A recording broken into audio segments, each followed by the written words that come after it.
Hello नमस्ते। गोदान page number 271 का वाचन करने जा रही हूँ। इससे पहले का वाचन की वीडियो यूट्यूब पर मैंने लोड कर दी है, तो आप सुनकर इसका लाभ उठाइए। बुढ़िया कर्कश स्वर से बोली, तू ना चलेगी? नहीं, चल सीधे से नहीं जाती। तुरंत दोनों भाइयों ने उसके हाथ पकड़ लिए और उसे घसीटते हुए ले चले। सीलिया जमीन पर बैठ गई। भाइयों ने इस पर भी न छोड़ा, घसीटते ही रहे। उनकी साड़ी फट गई, पीठ और कमर की खाल छिल गई, पर वह जाने पर राजी न हुई। तब हरखू ने लड़कों से कहा, अच्छा अब इसे छोड़ दो, समझ लेंगे मर गई, मगर अब जो कभी मेरे द्वार पर आई तो लहू पी जाऊंगा। सीलिया जान पर खेल कर बोली, हाँ, जब तुम्हारे द्वार पर आऊं तो पी लेना। बुढ़िया ने क्रोध के उन्माद में सीलिया को कई लातें जमाई और हरखू ने उसे हटा ना दिया होता तो शायद प्राण ही लेकर छोड़ती। बुढ़िया फिर झपटी तो हरखू ने उसे धक्का देकर पीछे हटाते हुए कहा, तू बड़ी हत्यारिन है कालिया, क्या उसे मार ही डालेगी? सीलिया बाप के पैरों से लिपट कर बोली, मार डालो दादा, सब जाने मिलकर मार डालो। हाय अम्मा, तुम इतनी निर्दयी हो इसलिए दूध पिलाकर पाला था, शोर में ही क्यों ना गला घोट दिया। हाय मेरे पीछे पंडित को भी तुमने भ्रष्ट कर दिया। उसका धर्म लेकर तुम्हें क्या मिला? अब तो वह भी मुझे ना पूछेगा, लेकिन पूछे न पूछे रहूंगी तो उसी के साथ। महा मुझे चाहे भूखों रखे, चाहे मार डाले, पर उसकी इस शसत करा कैसे छोड़ दूं? मर जाऊंगी पर हरजाई ना बनूंगी। एक बार जिसने बाह पकड़ लिया उसी की ही रहूंगी। कालिया ने होंठ चबाकर कहा, जाने दो राण को, समझती है वह उसका निर्वाह करेगा, मगर आज ही मर कर भगा न दे तो मुंह ना दिखाऊं। भाइयों को भी दया आ गई। सीलिया को वहीं छोड़कर सब के सब चले गए। तब वह धीरे से उठकर लंगड़ाती कहराती खलिहान में आकर बैठ गई और आंचल में मुंह ढककर रोने लगी। दादाजी ने जुलाहे का गुस्सा दाढ़ी पर उतारा। उसके साथ चली क्यों नहीं गई सीलिया? अब क्या करवाने पर लगी हुई है? मेरा सत्यानाश करा के भी न पेट नहीं भरा। सीलिया ने आंसू भरी आंखें ऊपर उठाई, उनमें तेज की झलक थी। उनके साथ क्यों जाऊं? जिसने बाह पकड़ी उसके साथ रहूंगी। पंडित जी ने धमकी दी, मेरे घर में पांव रखा तो लातों से बात करूंगा। सीलिया ने उद्दंत से कहा, मुझे जहाँ वह रखेगा वहाँ रहूंगी। पेड़ तले रखेगा चाहे महल में रखे।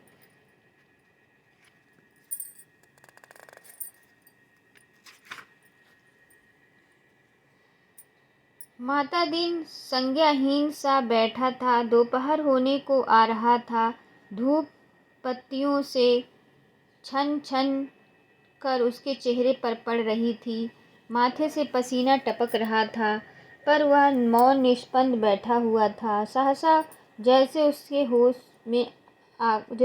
होश में आकर कहा, मेरे लिए अब क्या कहते हो दादा? दादाजी ने उसके सिर पर हाथ रखकर ढाढ़स देते हुए कहा, तुम्हारे लिए अभी मैं क्या कहूँ बेटा? चल कर नहाओ खाओ, फिर पंडित की जैसी व्यवस्था होगी वैसा किया जाएगा। हाँ, एक बात है, सीलिया को त्यागना पड़ेगा। माता दी ने सीलिया को रक्त भरे नेत्रों से देखा। मैं अब उसके कभी मुंह ना देखूंगी, लेकिन परासचिन को हो जाने पर भी तो कोई दोष न रहेगा। पराश्चित हो जाने पर कोई दोष पाप नहीं रहता। तो आज से ही पंडितों के पास जाओ। आज ही जाऊंगा बेटा, लेकिन पंडित लोग कहें कि इसका पराश्चित नहीं हो सकता, तब उनकी जैसी इच्छा। तो तुम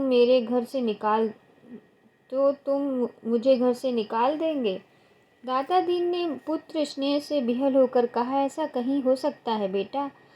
ध न जाए धर्म जाए, लोक मर्याद जाए, पर तुम्हें नहीं छोड़ सकता। माता दीन ने लकड़ी उठाई और बाप के पीछे पीछे घर चला। सीलिया भी उठी और लंगड़ाती हुई उसके पीछे हो ली। माता दीन ने पीछे फिर कर मम्मस स्वर में कहा, मेरे साथ मत आ, मेरा तुमसे कोई वास्ता नहीं। इतनी सासत करवा के भी तेरा पेट नहीं भरता। सीलिया ने धृष्टता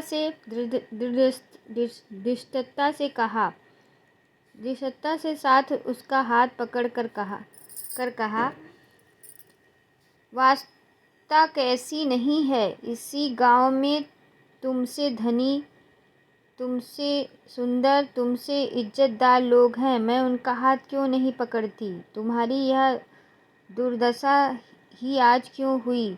जो रस्सी तुम्हारे गले पड़ गई है उसे तुम लाख चाहो नहीं तोड़ सकते। और ना मैं तुम्हें छोड़कर कहीं जाऊंगी, मंजूरी करूंगी, भीख मांगूंगी, लेकिन तुम्हें न छोड़ूंगी। यह कहते हुए उसने दादा दीन के हाथ छोड़ दिए। यह कहते हुए उसने माता दीन का हाथ छोड़ दिया और फिर खलिहान में जाकर अनाज ओसाने लगी। होरी अभी तक वहाँ अनाज मार रहा था। धनिया उसे भोजन कराने के लिए बुला आई थी। होरी ने बैलों को पैर से बाहर निकालकर पैरों से बाहर निकालकर एक पेड़ में बांध दिया और सीलिया से बोला, तू भी जा खा पी कर आ। सीलिया, धनिया यहाँ बैठी है, तेरी पीठ पर की साड़ी तो लहू से रंग गई है रे, कहीं घाव पक न जाए। तेरे घर वाले बड़े निर्दयी हैं। सीलिया ने उनकी ओर करुण नेत्र से देखा। यह निर्दयी कौन नहीं दादा, मैंने तो किसी को दयावान नहीं पाया। क्या कह पंडित ने? कहते हैं मेरा तुमसे कोई वास्ता नहीं। अच्छा, ऐसा कहते हैं? समझते होंगे इस तरह अपने मुंह की लाली रख लेंगे, लेकिन जिस बात को दुनिया जानती है उसे कैसे छिपा लेंगे? मेरी रोटियां भारी हैं, ना दे मेरे लिए क्या मजूरी अब भी करती हूँ, तब भी करूँगी। सोने को हाथ भर जगह तुम्ही से मांगूंगी तो क्या तुम ना दोगे? धनिया डराई होकर बोली, जगह की कोई कमी है बेटी, तू चल मेरे घर रह। होरी ने कतार स्वर में कहा, बुलाती तो है लेकिन पंडित को जानती है नहीं। धनिया ने निर्भीक स्वर से कहा, बिगड़ते तो एक रोटी वैसी खा लेंगे और क्या करेंगे। कोई उसकी दवेल हूँ, उसकी इज्जत ली, बिरादरी से निकलवाया, अब कहते हैं मेरे तुमसे कोई वास्ता नहीं। आदमी है कि कसाई, यह उसकी नीयत का आज फल मिला। पहले नहीं सोच लिया था, तब तो बिहार करते थे, अब कहते हैं मुझसे कोई वास्ता नहीं। होरी के विचार में धनिया गलत कर रही थी। सीलिया के घर वालों ने मतई को कितने बेधर्म कर दिया। यह कोई अच्छा काम नहीं किया। सीलिया को चाहे मार कर ले जाते, चाहे दुलार कर ले जाते, वह उनकी लड़की है। मतई को क्यों बेधर्म कर दिया? धनिया ने फटकार बताई, अच्छा रहने दो, बड़े न्यायी बनते हो। मर्द सब एक होते हैं। इसको मतई ने बेधर्म किया तब तो किसी को बुरा ना लगा। अब जो मतई बेधर्म हो गया तो क्यों बुरा लगता है? क्या सीलिया का धर्म ही नहीं? रखी तो चमारिन उस पर नेक धर्मी बनते हैं। बड़ा अच्छा किया हरकू चौधरी ने, ऐसे गुंडों की यही सजा है। तो चल सीलिया मेरे घर। न जाने कैसे बेदर्द माँ बाप हैं कि बेचारी की सारी पीठ लहूलुहान कर दी। तुम जाके सोना को भेज दो, मैं इसे लेकर आती हूँ। होरी घर चला गया और सीलिया धनिया के पैरों पर गिरकर रोने लगी। सोना 17वें साल में थी और इस साल उसका विवाह करना आवश्यक था। होरी तो 2 साल से इसी फिक्र में था, पर हाथ खाली होने से कोई काबू न चलता था। मगर इस साल जैसे भी हो उसका विवाह कर देना ही चाहिए, चाहे कर्ज लेना पड़े, चाहे खेत गिरो रखने पड़े। और अकेले होरी की बात चलती तो 2 साल पहले ही विवाह हो गया होता। पर किफ़ायत से काम करना चाहता था। पर धनिया कहती थी कितना ही हाथ बांध कर खर्च करो, 2-250 लग जाएंगे। जुनिया ने आ जाने से बिरादरी में इन लोगों का स्थान कुछ ऐंठा हो गया था और बिना 100-200 दिए कोई कुलीन वर ना मिल सकता था। पिछले साल चैती में कुछ मिला था तो पंडित दाता दिन का आधा साझा, मगर पंडित जी ने बीज और मजूरी का कुछ ऐसा ब्यौरा बताया कि होरी के हाथ 1/4 से ज़्यादा अनाज ना लगा और लगान देना पड़ गया पूरा। ऊख और सन की फसल नष्ट हो गई। सन तो वर्षा अधिक होने से और ऊख दीमक लग जाने के कारण।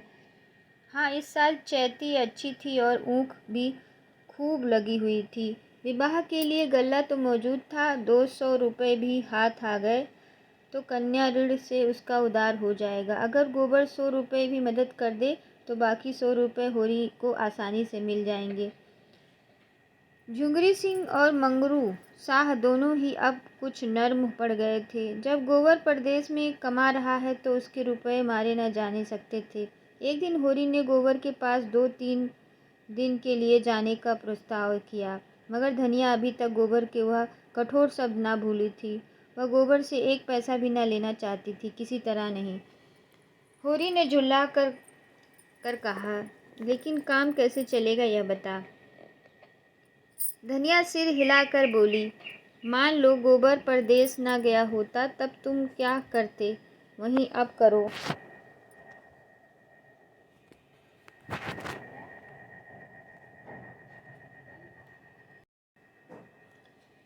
होरी ही जबान बंद हो गई। एक क्षण बाद बोला, मैं तो तुझसे पूछता हूँ। धनिया ने जान बचाई, यह सोचना मर्दों का काम है। होरी के पास जवाब तैयार था। मान ले मैं ना होता, तू ही अकेली रहती, अब तू क्या करती वह कर। धनिया ने तिरस्कार भरी आंखों से देखा। तब मैं कुछ कन्या भी दे देती तो कोई हंसने वाला ना था। कुछ कन्या होरी भी दे सकता था, इसी में उसका मंगल था। लेकिन कुल मर्यादा कैसे छोड़ दे। उसकी बहनों के विवाह में 300 बाराती द्वार पर आए थे। दहेज भी अच्छा ही दिया गया था। नाच तमाशा, बाजा गाजा, हाथी घोड़े सभी आए थे। आज भी बिरादरी में उसका नाम है। इस गांव के आदमियों से उसका हेल मेल है। कुछ कन्या देकर वह किसे मुंह दिखाएगा। इससे तो मर जाना अच्छा है। और वह क्यों कुछ कन्या दे। पेड़ पालो, जमीन और थोड़ी सी साख भी है। अगर वह 1 बीघा भी बेच दे तो 100 मिल जाएं।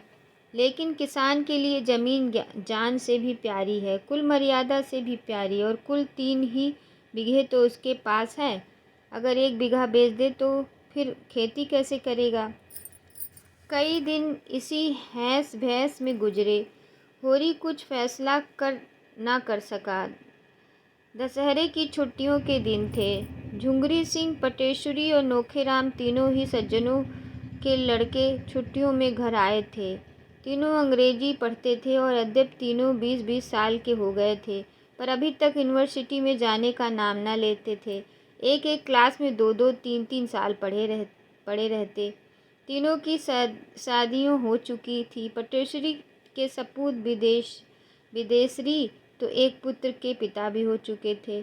तीनों दिन भर ताश खेलते, भंग पीते, छैला बनते घूमते। वे दिन में कई बार होरी के द्वार की ओर ताकते हुए निकलते और कुछ ऐसा संयोग था कि जिस वक्त वे निकलते उसी वक्त सोना भी किसी न किसी काम से द्वार पर आ खड़ी होती। इन दिनों वह वही साड़ी पहनती थी जो गोबर उसके लिए लाया था। यह सब तमाशा देख कर होरी का खून सूखता जाता था, मानो उसकी खेती चौपट करने के लिए आकाश में ओले वाले पीले बादल उठे चले आते हों।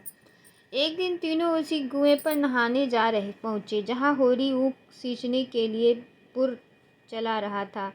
सोना मोट ले रही थी। होरी का खून खौला खौल उठा। उसी सांझ को वह दुलारी सहुआइन के पास गया। सोचा औरत में दया होती है, शायद उसका दिल पसीज जाए और कम सूद पर रुपए दे दे। मगर दुलारी अपना ही रोना ले बैठी। गांव में ऐसा कोई घर न था जिसमें पर उसके कुछ रुपए न आते। यहाँ तक कि झुनिया सिंह पर भी उसके 20 रुपए आते थे, लेकिन कोई देने का नाम न लेता था। बेचारी कहाँ से रुपए लाए। होरी ने गिड़गिड़ा कर कहा, भाभी बड़ा पुण्य होगा, तुम रुपए न दोगी, मेरे गले की फांसी खोल दोगी। झुंगरी और पटेश्वरी मेरे खेतों पर दांत लगाए हुए हैं। मैं सोचता हूँ बाप दादा की यही तो निशानी है। यह निकल गई तो जाऊँगा कहाँ। एक सपूत वह होता है कि घर की संपत्ति बढ़ाता है।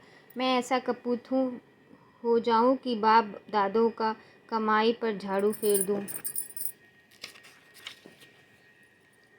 दुलारी ने कसम खाई, होरी मैं ठाकुर जी की चरण छूकर कहती हूँ कि इस समय मेरे पास कुछ नहीं है। जिसने लिया वह देता नहीं है, तो मैं क्या करूँ। तुम कोई गैर तो नहीं हो।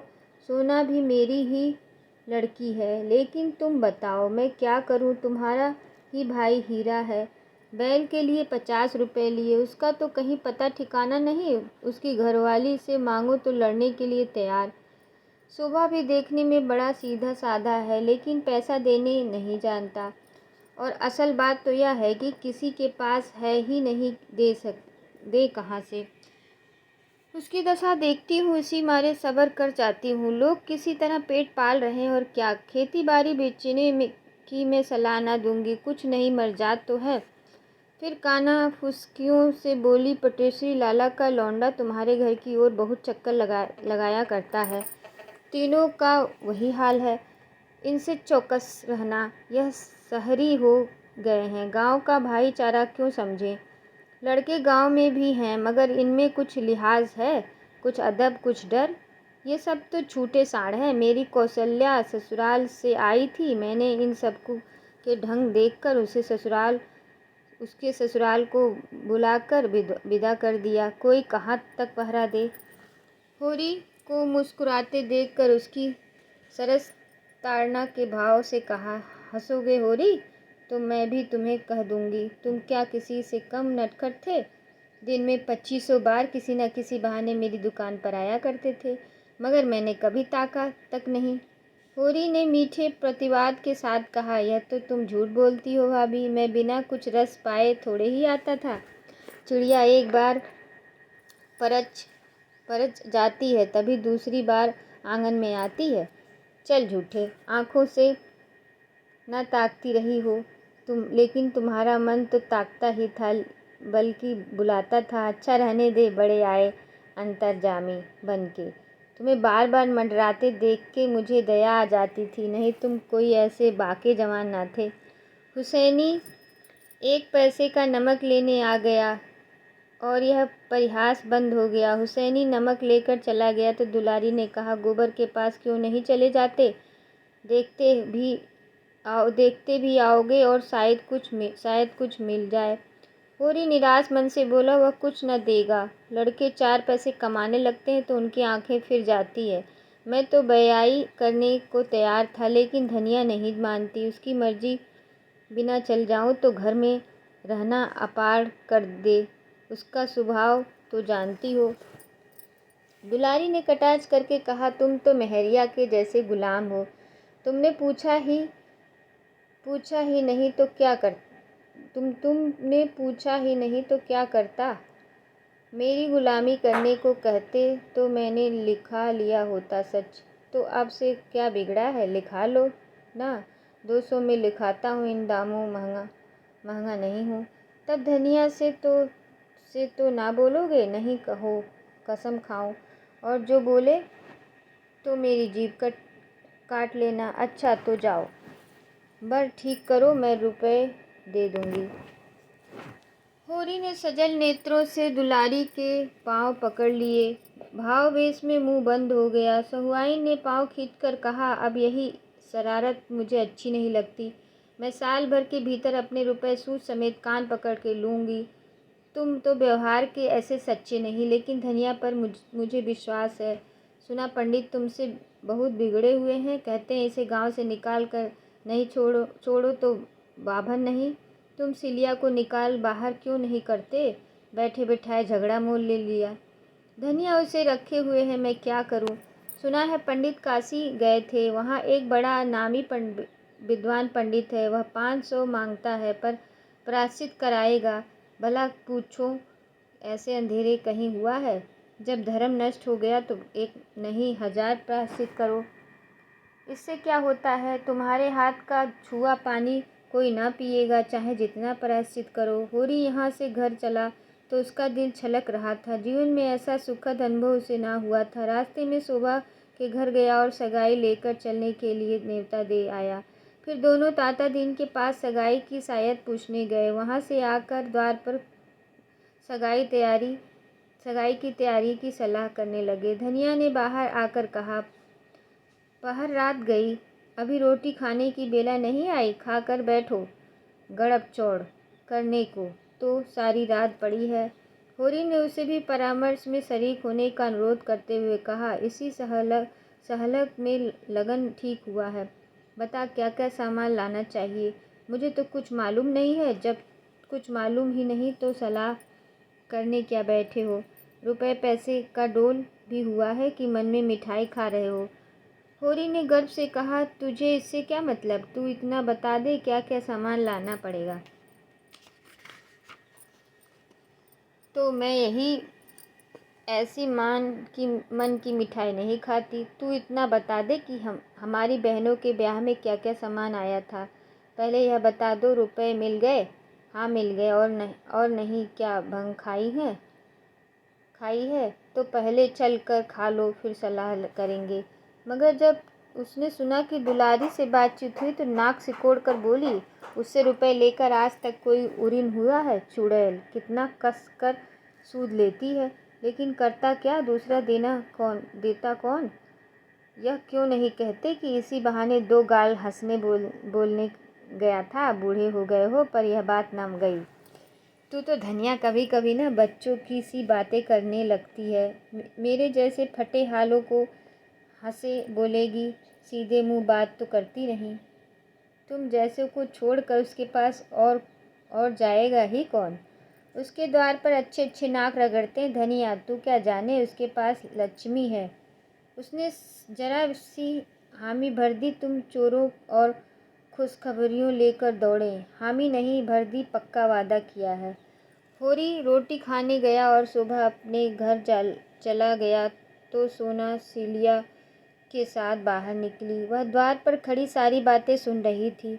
उसकी सगाई के लिए 200 रुपये दुलारी से उधार लिया जा रहा है। यह बात उसके पेट में इस तरह खलबली मच रही थी जैसे ताज़ा जूस पानी में पड़ गया हो।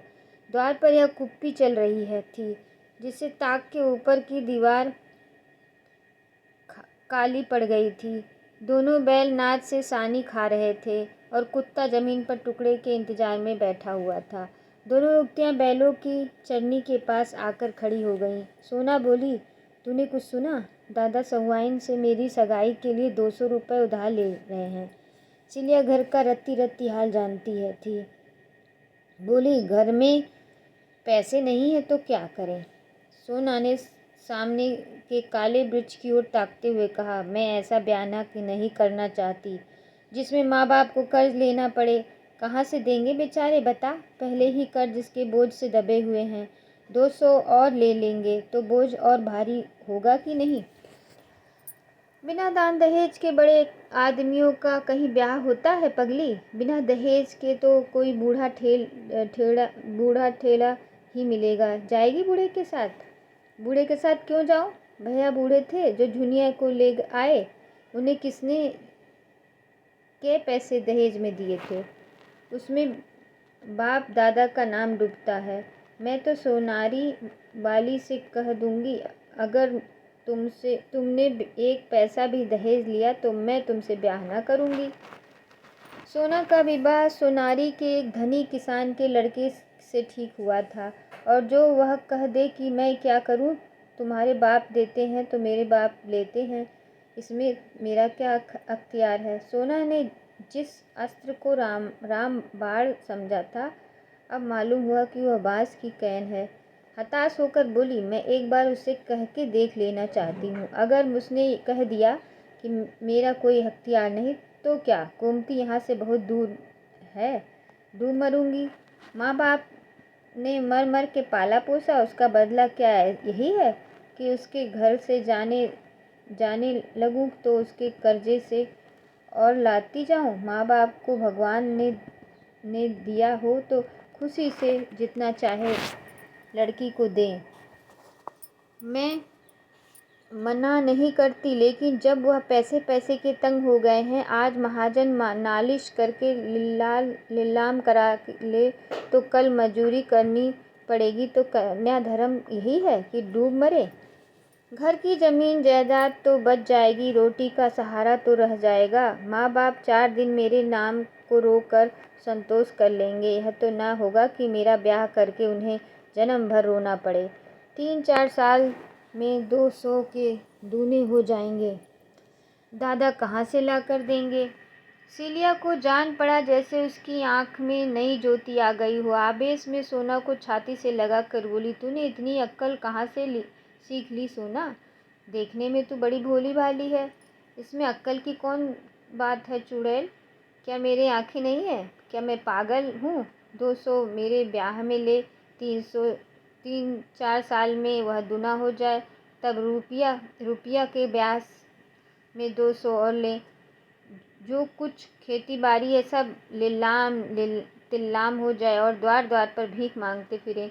यही ना, इससे में तो कहीं अच्छा है कि मैं अपने जाने दे दूँ, मुँह अंधेरे सोनारी चली जाना और उसे बुला लाना।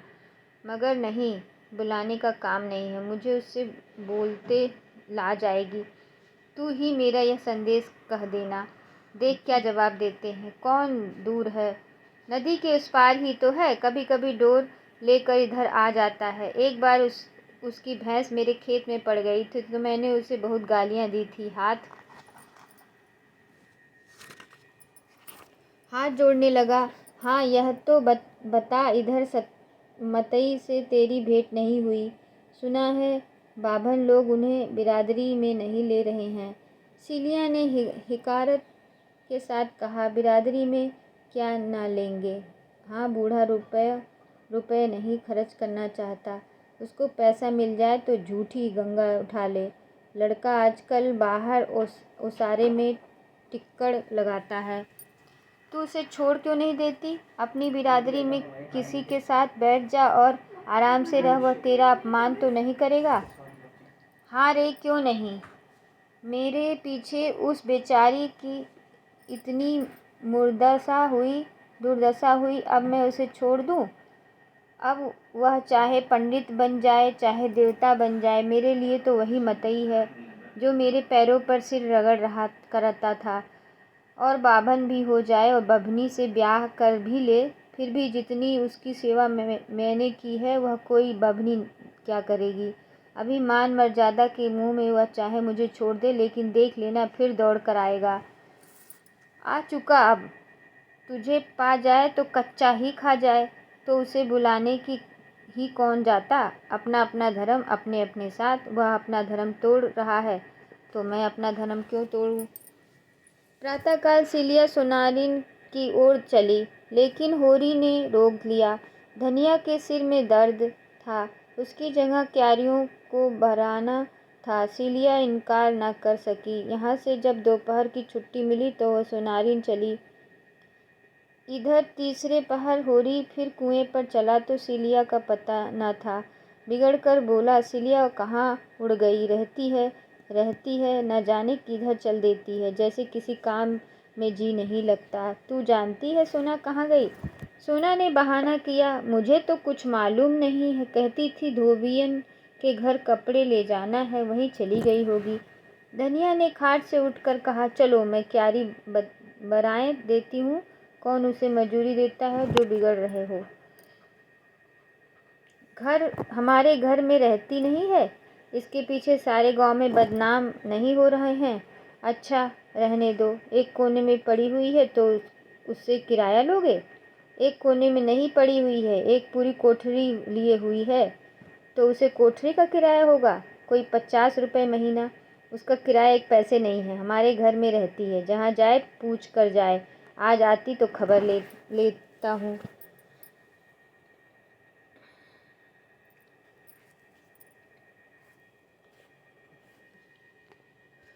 पुर चलने लगा। धनिया को होरी ने न आने दिया। रूपा क्यारी बराती थी और सोना मोट ले रही थी। क्या गीली मिट्टी के चूल्हे और बर्तन बना रही थी। सोना सशक आंखों से सुनारिन की ओर ताक रही थी। शंका भी थी कि आशा भी थी। शंका अधिक थी, आशा कम था। सोचती थी उन लोगों को रुपए मिल रहे हैं तो क्या छोड़ने लगेंगे। जिनके पास पैसे हों वे तो पैसे पर और भी जान देते हैं। और गौरी महतो तो एक ही लालची है। मथुरा में दया है, धर्म है, लेकिन बाप की जो इच्छा होगी वही उससे माननी पड़ेगी। मगर सोना भी बच्चा को कैसे फटकारेगी कि याद करेंगे। वह साफ कहेगी, जाकर किसी धनी की लड़की से ब्याह कर, तुझ जैसे पुरुष के साथ मेरा निवाह न होगा। कहीं गौरी महतो मान गए तो वह उसके चरण धो धो कर पिएगी, उसकी सेवा करेगी कि अपने बाप की भी ना की होगी, और सिलिया को भर पेट मिठाई खिलाएगी। गोबर ने उसे जो रुपए दिए था उसे वह अभी तक साँचे हुई थी। इस मृदु कल्पना में उसकी आंखें चमक उठी और कपोलों पर हल्की सी लाली दौड़ गई। मगर सिलिया अभी तक आई क्यों नहीं। कौन बड़ी दूर है, न आने दिया होगा उन लोगों ने। वह आ रही है, लेकिन बहुत धीरे धीरे आती है। सोना का दिल बैठा गया। अब आगे नहीं माने शायद नहीं। सिलिया दौड़ती आती है तो सोना से हो चुका ब्याह मुँह धो रखो। सिलिया आई जरूर, पर कुएं पर न आकर खेत में क्यारी बराने लगी। डर रही थी, होरी पूछेगा कहाँ थी। अब तक तो क्या जवाब देगी। सोना ने यह 2 घंटे का समय बड़ी मुश्किल से काटा, पर छूटते ही वह भागी हुई सिलिया के पास पहुंची। वहां जाकर तू मर गई थी क्या। ताकते ताकते आंख फूट गई। सिलिया को बुरा लगा, तो क्या मैं यहाँ सोती थी। इस तरह की बातचीत राह चलते थोड़े ही हो जाती है। अवसर देखना पड़ता है। मथुरा नदी की ओर ढोर चराने गए थे। खोजती खोजती उसके पास गई और तेरा संदेशा कहा। ऐसा परसन हुआ कि मुझसे क्या कहूँ, तुझसे क्या कहूँ। मेरे पाँव पर गिर पड़ा और बोला, सिल्लो, मैंने जब से सुना है कि सोना मेरे घर में आ रही है, तब से आंखें की नींद हर गई है। उसकी वह गालियाँ मुझे फल गई, लेकिन काका को क्या करूँ, वह किसी को नहीं सुनते।